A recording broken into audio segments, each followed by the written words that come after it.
Hello gang, SharpShot21 here. Tonight we're going to start a new series. It is going to be a kind of intro to motorcycle riding, both for beginners and for a refresher for everybody else. Tonight we're going to start with the gear, because I think that's kind of the most important thing before you even get on a bike. You've got to have some of the protective gear.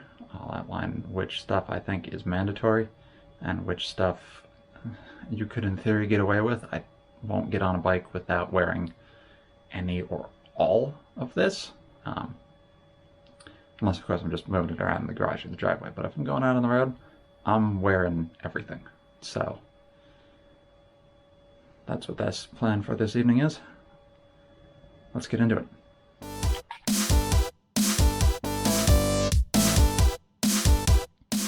So before us is what I think are kind of the bare necessities and what I deem as the minimum requirements when riding. We'll start with the most obvious, the helmet. It's my HJC I-10. I have the unboxing video up on the channel. I will put a link up here somewhere for it. Below that are a set of Bilt summer weight gloves. I also have some heavier ones for the fall. These are some Icon hybrid leather and textile pants. I don't believe they've got the D30 armor in them, but they do have armor in the knees. Those are some Icon boots. I forget which ones they are. Also have the unboxing for that. Link will be up here somewhere. And then this is a speed and strength jacket, which they no longer make anymore. I managed to find one a couple years back, just as they discontinued it. And I really like this jacket. We'll get into specifics on all of these here shortly. First things first, the helmet, the brain bucket, the thing that keeps the gooey squishy bits inside your head, and gooey and squishy, and not scrambled. A full face helmet is pretty much required, in my opinion.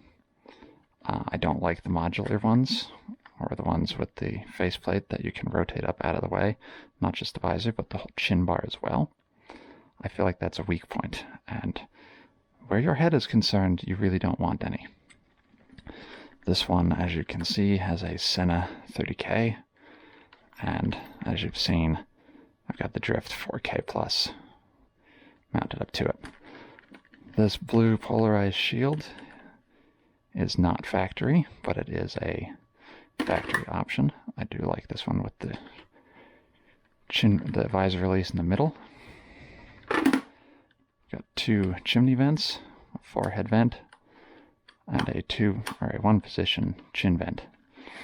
I will be getting a chin curtain because, as you can see, it does not have one, though it does have provisions for mounting one. The thing with the I-10s, and I think the other I-series helmets, as I mentioned in the unboxing, is it's got a built-in mounting point for a Bluetooth unit developed by Senna, so that you can have all your wireless comms without having to mount one on the side. I didn't want that one because I like to mount my own. This one is DOT and Snell approved. My head is a large. And I will put a link to where you can buy this helmet or any other helmet that you want or try to want down in the description below. Next thing is the gloves. These are a set of Bilt racing gloves. They are summer weight gloves, which means they're nice and thin and breathable. I have some other ones that are more winter weight, or at least fall weight, up here. The reinforced knuckles are nice. The venting and the mesh on the backs makes it so that it's not sweltering in the summer. You do want something with leather palms. Gloves I don't necessarily think are required, but it really sucks to have gravel dug out of your palms and your fingers. So drop the 20 to 60 bucks, get a set of gloves. They don't have to be great. Something that is required is a nice set of boots, or at least a decent set of boots. These are motorcycle specific boots, but some nice heavy duty hiking boots are also good. These are the Icon Overlords. I picked these because the side zip is really nice. If you have laces and can get a side zip, that's even better. You can get them nice and snug, not have to worry about the lacing, and then just come in and out on the sides. These boots have sliders on the toes here. They've got reinforcements on the heel. Your left boot has this textured piece here for your shifter, which you'll notice the right boot does not have. It still has the polymer pieces on the heel and on the outside of the foot. I'd say boots are significantly more important than the gloves. If you have to make a compromise on the gloves, not on the boots. The boots are going to keep your feet and your ankles together in one piece as much as possible. The armor in these is nice. I do plan on getting some D30 armor insoles for them, and that will help out if anything else should happen. It should also help dampen the vibration off the foot pegs. But keeping your ankles together, because they're one of the weaker joints in your body, is something that is really important. Don't skimp on the boots. This is a speed and strength jacket. I forget which one it is. I'll annotate it up here somewhere. This jacket I really like. It's a 3-season, or what they call it. So you've got this solid outer shell with the venting, front and back. One chest pocket, 2 side pockets, all waterproof or water resistant with the little zipper garages. You've got a wrist pouch up here, which I keep these no noise headphones or earplugs in. I like the little case they come in. And these are quite nice because they have a ceramic filter built into them to help eliminate some of the motorcycle noise while not... they lower the decibel level, but they don't muffle the sound. You still get the full nuance coming in, unlike foamies, which will deaden and mute the sound instead of just attenuating it down. So these are really nice. I will put a link to these in the description. They live inside this pocket, right here on the wrist. Other side does not have it. It does have snaps both sides, as well as adjustable wrist cuffs. Inside the wrists, there is a keeper where you can run your inner jacket wrists through. So we'll take this apart. As you can see, you have one zipper here, your outer zipper, and your rain flap. On this side, same setup. Your inner jacket also has an inner breast pocket, and everything just unzips. The one downside with this jacket is it is not a high collar jacket. So you have this very short, I believe they call it a Chinese collar. And that does allow bees and other flying insects to get in your throat or down your jacket. I've had it happen with this one. It is not fun. You have a waist cinch here. If you're running the outer jacket, you can unzip it from here, run it through, Velcro pouch in the back. This inner jacket is full mesh. 2 pockets, front and back here. Or left and right, nothing on the back. And then there is this quilted liner which pulls out. So you can take that with you. The inner jacket, as you can see, has a back protector built in. It also has shoulder armor up here, and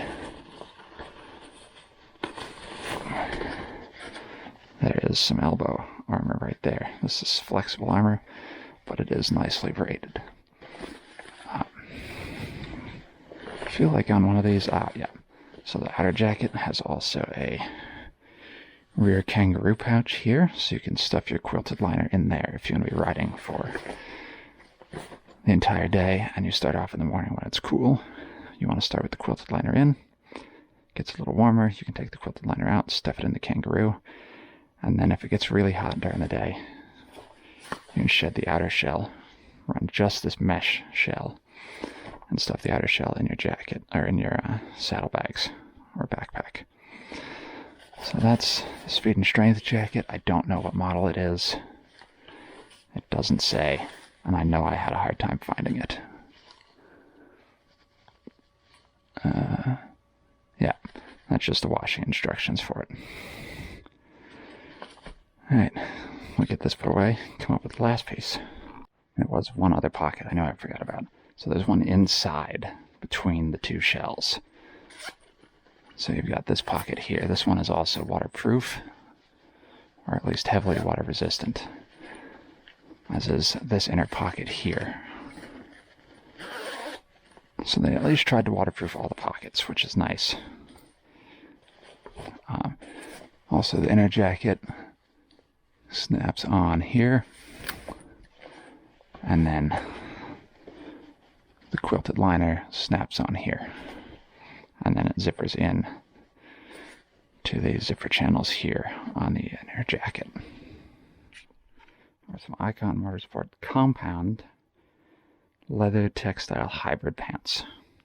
I actually really like these because they're also an overpant with the side zippers. So you got nice big cuffs, mesh liners. These side zips go all the way up to the hip or all the way down to the ankle. You can run them either way.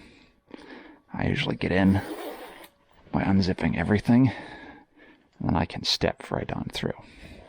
They're a little dirty. They do have 3 adjustable pockets for your knee armor.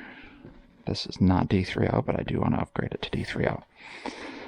The one thing these pants don't have that I wish they did was some hip armor, but that's a little difficult to do, being that they're an overpant and a side entry. Ratcheting mechanism with a Velcro adjustable waist. You want to go a little bit larger than usual pants. When I bought these, I was a 32, so they're 34s. They will also integrate with the rear zipper with an Icon jacket. Pants, you can go a bunch of different ways with pants. I prefer an overpant because then I can wear kind of whatever I want underneath. When I commute into work on the bike, I can run the overpant. I can be fully dressed up in my bartender outfit or my server outfit.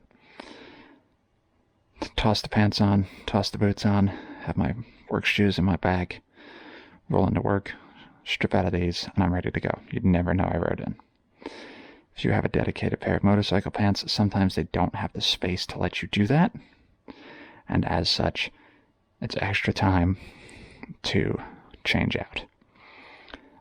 So something to think about if you're planning on commuting on a bike, over pants versus regular pants.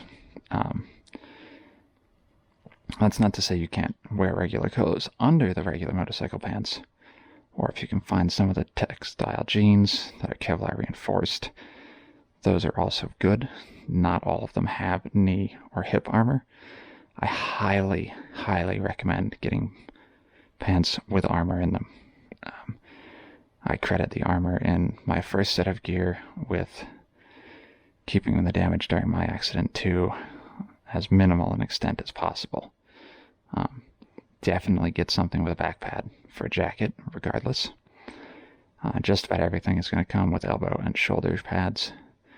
Pants, again, unless they're weird, like riding jean denim hybrids, are probably going to have knee pockets. Make sure they come with armor. Not everything comes with the armor. It'll have the provisions for it, but it won't have it. If it doesn't, there's a bunch of nice inserts that you can get from a wide variety of companies. Icon makes D30, which is kind of a non-Newtonian. It's very squishy until you hit it, then it gets hard. But just enough to absorb the impact, then it gets squishy again. It's actually quite nice stuff, which is why I want to get it for everything. Get a set for the knees, a set for the shoulders and the elbows and the jacket, as well as a back pad. I'll put a link to Revzilla where you can get the D3O stuff or other armor inserts as well. I don't think Icon makes these pants anymore, but if you can find something like this, it's great. The nice thing with these is they've got these TPU vents right here, so you do get some fresh air in, and they sit nicely right inside the strip, right at the edge of the slipstream on most bikes. They do have two pockets. Pockets on these are not waterproof, so if it starts raining, you're gonna have to move stuff into your jacket pockets or into your bag. But I think that covers everything on the gear front.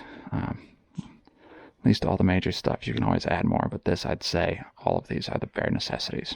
If you want to add something else, I would say probably an airbag vest would be the next step up.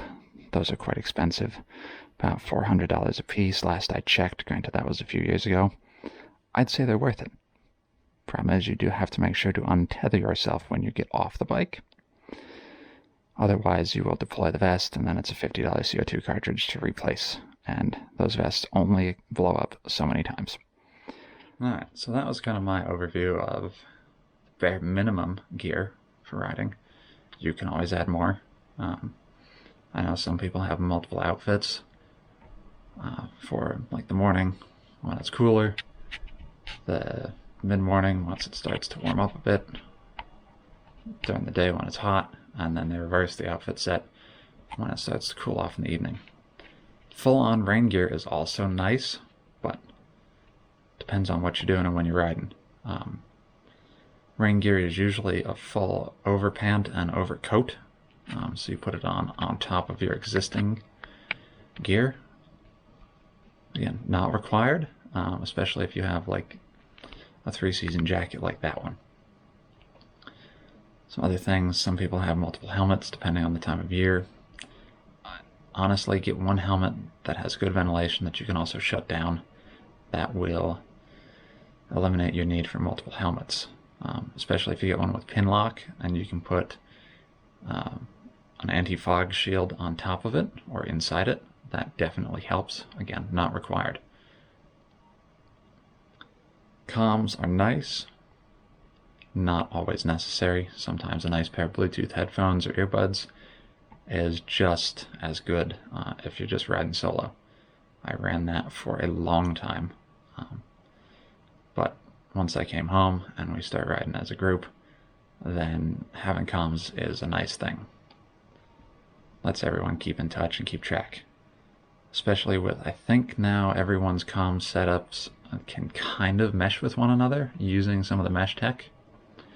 I think, don't quote me, that the new Cardo systems and Mesh 2.0 with the Senas are able to integrate, so that minimizes the